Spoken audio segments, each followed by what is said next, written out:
Shalom anak-anak ibu kelas 7 dimanapun berada. Kembali kita dalam pembahasan kali ini berbeda ya. Kita akan membahas mengenai pembahasan soal review yang pertama. Nah, sebelum memulai pembelajaran review pembelajaran ini, Ibu berharap anak-anak Ibu sudah berdoa terlebih dahulu dan mengikuti instruksi yang sudah Ibu sampaikan di grup WA masing-masing. Dan jangan lupa untuk menulis daftar hadir di kolom komentar dengan menulis nama, kelas, dan hadir.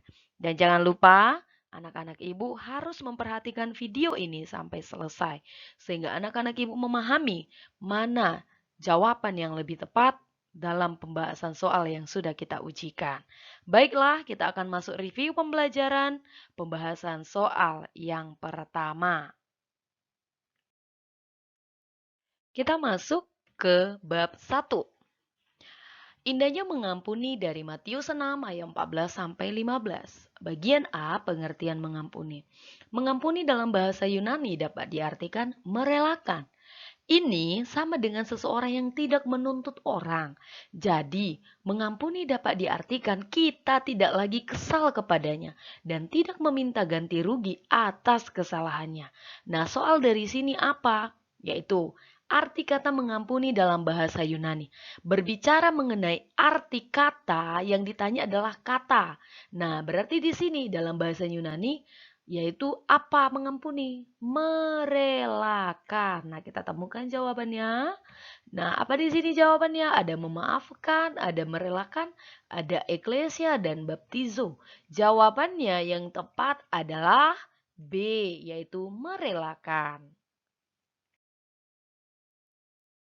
Selanjutnya, masih di bab yang sama, tapi dari bagian C, yaitu manfaat mengampuni. Mengampuni bukanlah hal yang mudah, tetapi kita memahami bahwa mengampuni sangatlah penting, seperti Bapa telah mengampuni kesalahan kita, yaitu dari Matius 6 ayat 14 sampai 15. Oleh karena itu, mengampuni menciptakan kasih di antara sesama, karena kasih tidak pernah menciptakan kerugian, yaitu dari 1 Korintus 13 ayat 4 sampai 5. Soalnya apa di sini? Mengampuni sangatlah penting bagi umat manusia, karena hal ini merupakan tindakan yang ditunjukkan oleh siapa? Nah, tadi di sini dijelaskan bahwa mengampuni itu di sini bahwa mengampuni sangatlah penting seperti siapa? Seperti Bapa, ya. Nah, di sini jelas disampaikan bahwa mengampuni sama seperti Bapa. Bapa itu siapa? Sama dengan Yesus Kristus Tuhan. Nah, sekarang kita temukan jawabannya. Nah, bagian A, keluarga umat Kristen, keadaan sehari-hari, permasalahan kehidupan, Bapa yang telah mengampuni kesalahan kita. Nah, mana yang jawaban yang tepat? Jawaban yang lebih tepat adalah D. Kita lanjut. Cara Allah mengampuni kita adalah caranya gimana? Nah, kita lihat di sini. Karena manusia yang berdosa tentu salah, karena Allah yang ditanya ya. Memilih untuk merubah diri, salah jelas. Menanggung segala dosa kita melalui pengorbanannya. Nah, di sini ada katanya huruf besar.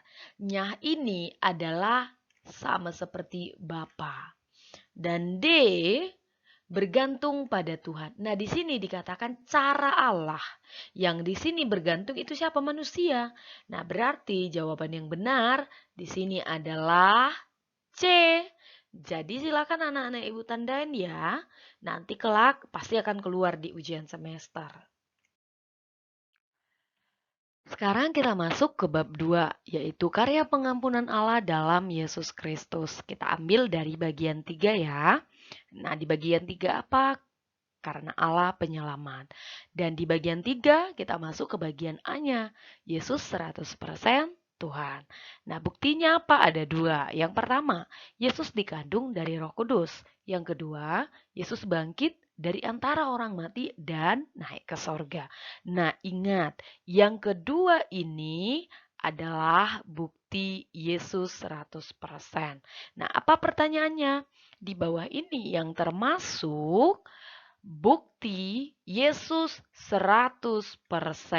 Ya, yang ditanya Yesus 100%. Nah, kita temukan jawaban yang benar. Yang pertama, Yesus lahir sama seperti manusia. Bukan. Ya, yang B, Yesus merasa lapar, haus, dan sedih. Yang ditanya kembali adalah Yesus 100% Tuhan. Yang ketiga, Yesus merasakan penderitaan. Masih salah. Dan C dan D, Yesus dikandung dari Roh Kudus. Benar. Yesus dikandung dari Roh Kudus itu di bagian pertama. Jadi jawabannya adalah D. Yesus dikandung dari Roh Kudus. Itulah jawabannya. Kita masih di bab 2, yaitu bagian B-nya. Yesus 100% manusia. Nah, kita akan lihat apa yang menjadi pertanyaannya. Di bawah ini yang termasuk bukti Yesus 100% manusia. A. Yesus dikandung dari Roh Kudus. Ini tadi Yesus 100% Tuhan ya. Yang kedua, persamaan antar sesama. Ya jelas salah. B. Yesus merasa lapar, haus, dan sedih. Nah, ini benar. Jadi, anak-anak ibu, kalau sudah tahu jawabannya, nggak usah dibaca lagi sampai ke bawah ya. Itu adalah cara kita supaya kita mengerjakannya lebih tepat. Nah, ini jawabannya. Jadi, jawabannya adalah C. Sekarang kita masuk ke bab 4, yaitu dosa dan pertobatan. Bagian A, pengertian dosa. Dosa menurut Alkitab adalah pelanggaran terhadap perintah Tuhan. Contoh, yaitu Adam dan Hawa yang melanggar perintah Tuhan. Sedangkan pengertian dosa menurut iman Kristen adalah pelanggaran terhadap perintah Allah yang dilakukan manusia secara sadar dan sengaja. Nah, jadi di sini ada dua, dosa menurut Alkitab dan ada di sini yaitu dosa menurut pengertian iman Kristen. Nah, di sini kita lihat pertanyaannya. Nah, di sini ada pengertiannya. Dosa adalah pelanggaran terhadap perintah Allah yang dilakukan manusia secara sadar dan sengaja. Pengertian dosa ini menurut sudah jelas, yaitu di sini apa? Pengertian dosa menurut iman Kristen, pelanggaran terhadap perintah Allah. Nah, kita temukan berarti di sini adalah menurut iman Kristen. Kita lihat jawabannya. Nah, di sini A, iman Kristen. Sudah tentu jawabannya adalah A. Itu jawabannya. Kita masih di bab 4, tapi di bagian B, yaitu akibat dosa. Di bawah ini ada beberapa dampak ketika manusia melakukan dosa. Di antaranya, dosa mengakibatkan hubungan manusia dengan Allah menjadi rusak. Dosa mengakibatkan hubungan manusia dengan Allah menjadi rusak. Dosa mengakibatkan kematian secara rohani. Dosa mengakibatkan konflik dalam diri seseorang. Pertanyaan, kematian secara rohani merupakan akibat dari mana? Nah, kita lihat di sini ya.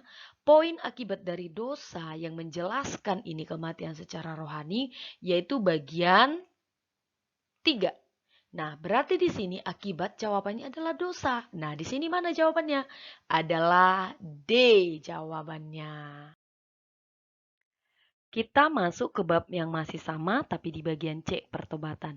Menurut Alkitab, bertobat adalah berbalik secara total dari perbuatan yang lama yang melawan kehendak Allah ke hidup baru, yaitu menurut kehendak Allah. Ini ada juga dijelaskan dari Kisah Para Rasul 26 di ayat 20. Pertobatan berkaitan dengan keselamatan, maknanya mengubah perilaku seseorang dalam hubungannya dengan Yesus Kristus. Nah, apa topik yang ditanya dari bagian C ini? Kita lihat. Nah, di sini yang ditanya menurut Alkitab, bertobat adalah. Nah, di sini kita lihat menurut Alkitab, bertobat adalah. Kita lihat jawaban yang sama ya. Di bagian A, berbalik secara total dari perbuatan yang lama yang melawan kehendak Allah ke hidup baru, yaitu menurut kehendak Allah. Ya benar ya, ini sama dia. Kita lihat bagian B. Nah, ini tentu sudah salah karena jawaban yang benar adalah A. Dan C juga salah, pelanggaran ya. Tapi di sini berbalik. Pelanggaran itu adalah dosa, sedangkan pertobatan adalah berbalik. Nah, jadi jawabannya adalah A. Soal yang terakhir ya di sini. Pertobatan berkaitan dengan keselamatan, maknanya mengubah perilaku seseorang dalam hubungannya dengan siapa? Tadi hubungannya itu dengan Yesus Kristus. A. Yesus Kristus, yaitu B. Pelayan gereja, C. Orang tua, di kepala sekolah. Nah, tentu jawaban yang benar di sini yaitu A. Nah, demikian pembelajaran kita dari pembahasan soal review yang pertama. Dan Ibu berharap anak-anak Ibu tadi sudah mencoret-coret, mengingat kembali di bab mana yang ditanya dan jawaban yang tepat. Demikian pembahasan kita. Ibu berterima kasih karena anak-anak Ibu memperhatikan video ini sampai selesai. Tetap jaga kesehatan. Tuhan Yesus memberkati. Shalom.